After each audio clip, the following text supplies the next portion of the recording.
আজ অনেক দিন হলো বঞ্জির বাড়িতে রয়েছি ব্যাঙ্গালোরে। এই কথাটা তোমরা অনেকেই জেনে গেছো বন্ধুরা। আজকে হচ্ছে আমার ফেরার পথে আসা তো খুবই কষ্টকর। যেরকম যাওয়ার সময় মনে মনে আনন্দ করতে করতে যাচ্ছিলাম, কিন্তু মনে একটু কষ্ট হচ্ছিল আমার কর্তাকে আমি ছেড়ে যাচ্ছিলাম। এখানেও তেমন কষ্ট হচ্ছে নতুন ছোট্ট কর্তাকে ছেড়ে আসার জন্য। সেই আমার দিদি কর্তাটা আমাদের ছোট্ট নতুন কর্তাকে নিয়ে কোলে আদর করছে।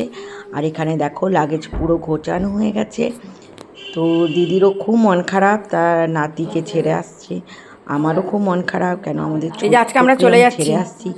এইটা হচ্ছে আবার 5 কুদ্দুসের মাস পর ঠাম্মা। সব দেখা হবে। আর এই দাঁড়াও, এই ছুটকুকে ফেলে যেখানটায় যেতে অনেক খুবই ফটো মন কষ্ট তুলেছিলাম, লাগছে। তোমাদের সাথে অনেক শেয়ার হয়েছে। এখন এইগুলো বাজে আমাদের সব 4:30। লাগেজ প্যাকিং হয়ে আমরা গেছে বেরোবার বেরোচ্ছি, টাইমে। আর আমার তো মাম্পি রেডি ঘুরে হচ্ছি। ঘুরে সব দেখছে আর সবাইকে 4:30 একজন কত তো কিছু পেছন ঘুরিয়ে বলছে, দিল। সেইগুলো শুনছি। মাম্পি ভালো থাকিস। রাজা আমাদের নিয়ে যাচ্ছে ছাড়তে।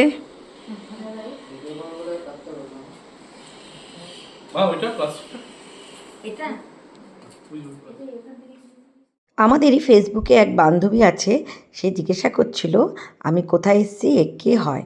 ও হচ্ছে আমার দিদির মেয়ে, মানে আমার বোনজি। আর তার মানে বাচ্চা হবে, নবজাত শিশুকে জন্ম দেবে, সেটা আমি দেখতে পারবো না, এটা তো হতে পারে না। কেন আমাদের বাড়ির প্রথম মেয়ের প্রথম বাচ্চা, সেই জন্যই আমি ছুটে এসেছিলাম ব্যাঙ্গালোরে ওর ডেলিভারির সময় ওর পাশে ভিডিও কল থাকতে। করে কথা এবার বললো, বাড়ি রাজা ফিরছি। ছেলে ওখানে গিয়ে বুঝছি গলাগুলো চিনতে পারবে না। টাটা টাটা বাবা, টাটা মানি, টাটা। ভালো থাকবি, আর কাঁদিস না, মজা কর। যে 6 মাস পর আমি আবার যাব, অনেক বড় সুন্দর মজা হবে তখন, অনুষ্ঠান হবে, তাই না মা বলো? হ্যাঁ।